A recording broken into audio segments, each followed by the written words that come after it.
Hello everyone, আসসালামু আলাইকুম। আমি নাসরিন জান্নাত, নাসরিন ক্রোশেট আইডি থেকে নতুন একটা ভিডিও নিয়ে চলে আসলাম। যে যেখান থেকে দেখছেন আশা করি সবাই ভালো আছেন। আর আমার ভিডিওটা যদি আপনাদের ভালো লেগে থাকে অবশ্যই লাইক, কমেন্ট, শেয়ার করে দিবেন। আর এই ফুলগুলা আপনারা বানিয়ে সোয়েটার, ব্যাগ, বিভিন্ন অর্নামেন্টসে লাগিয়ে খুবই সুন্দর করে ডেকোরেশন করতে পারেন। তো এখন আমি আপনাদেরকে দেখাবো কিভাবে এটা বানাতে হয়। ফার্স্টে আমি একটা স্লিপ নট করে নিব। তো আশা করি সবাই জানেন এটা। তো এরপর হচ্ছে আমি চেইন করব একে একে 6টা চেইন করব। 2, 3, 4, 5, 6। এভাবে আমি 6টা চেইন করে নিলাম। নেওয়ার পরে হচ্ছে আমার ফার্স্ট চেইন যেটা আছে এখানে আমি একটা স্লিপ নট করে নেব। এখন আবার 3টা চেইন করব। 1, 2, 3। আবার হচ্ছে একটা ডাবল ক্রোশে নেব।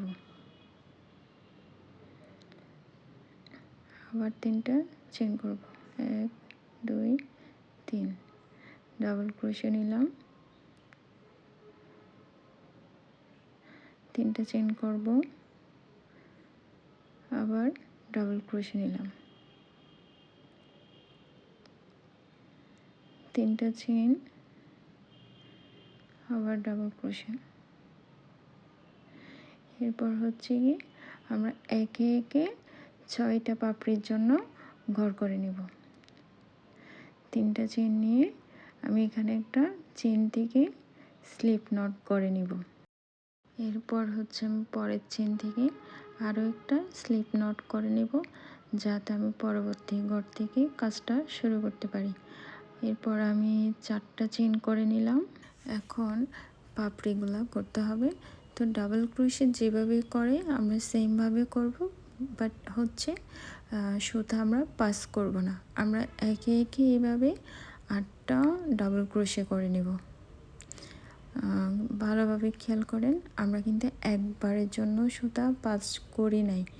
এখন সবগুলা সুতা একসাথে একেবারে পাস করে নেব। খুবই ইজিলি হয়ে যাবে এটা, একটু সাবধানে করতে হবে। তো এই যে পাস করে জাস্ট একটা স্লিপ নট করে নিলাম।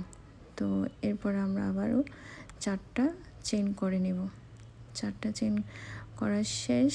এখন হচ্ছে সামনে দিয়ে আমরা এটা স্লিপ নট করব না। অনেকেই সামনে দিয়ে করে, বাট আমার কাছে পিছন সাইড থেকে যেটা স্লিপ নট করে এটা বেস্ট মনে হয়। সেজন্য আমি হচ্ছে পিছন থেকে একটা স্লিপ নট করে নিলাম। তো এরপর আমি আবারও চেইন করব 4টা। আবারও হচ্ছে সেকেন্ড পাপড়িটা করব। সেমভাবে হচ্ছে ডাবল ক্রোশে করে নিলাম। তো সবগুলো সুতা একভাবে পাস করে নেব।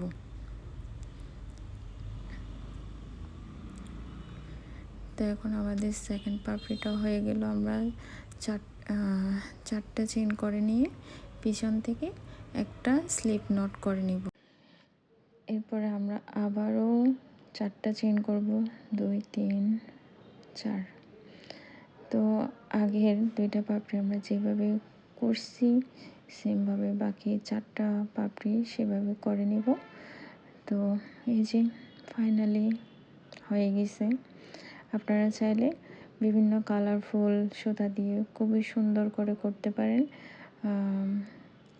ড্রেসের সাথে, যেমন সোয়েটারের সাথে কালার ম্যাচিং করে করতে পারেন। তো যার যেভাবে ভালো লাগে সেভাবে করা যায়। এখন আমার কাছে এই সুতাগুলো ছিল, আমি এই সুতাগুলো দিয়ে আপনাদেরকে জাস্ট ভিডিওটা দেখালাম। এই তো এখন আমার কাজ। তো এখন আমার ফ্লাওয়ারের কাজ অলমোস্ট শেষ। এখন আমি আপনাদেরকে সেন্টারে যেটা বাবল আছে বাবলটা করে দেখাবো। তো ফার্স্ট স্টেপের মতো হচ্ছে একটা স্লিপ নট করে নিব। তো এরপর আমি এখানে ফার্স্ট চেইন যেটা আছে এটা একটু লুজ রেখেছি যাতে আমার কাজ করতে সুবিধা হয়। এরপর আরও 3টা চেইন নিব। 3টা চেইন নেওয়ার পরে ঠিকই 8টা হচ্ছে ডাবল ক্রোশে নেব আগের প্রসেসে। 8টা ডাবল ক্রোশে নেওয়ার পরে আমি এখন সবগুলা সুতা একবারে পাস করব। খুবই ইজিলি বাবলটা হয়ে গেল। সুতাটা কেটে নিলাম। তো আমার কাজ প্রায় শেষ। এখন আমি মাঝখানে এটা গিট্টু করে দিব। তো একটু লম্বা করে আপনারা সুতা রাখবেন যাতে এটা গিট্টু দিতে গিয়ে শর্ট না পড়ে। তো বাঁকা না হওয়ার মতো আপনারা দেখে আস্তে করে এটা কাজটা করবেন। এরপর আমি এটা গিট্টু দিয়ে নিব পিছন সাইড থেকে। আর আপনারা সুতাগুলো হাইড করে দিবেন।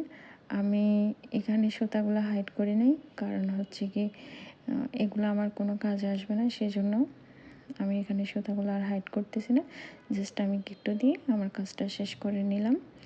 তো আপনারা চাইলে আমার কাজটা কেমন হয়েছে অবশ্যই আমাকে কমেন্ট করে জানাবেন।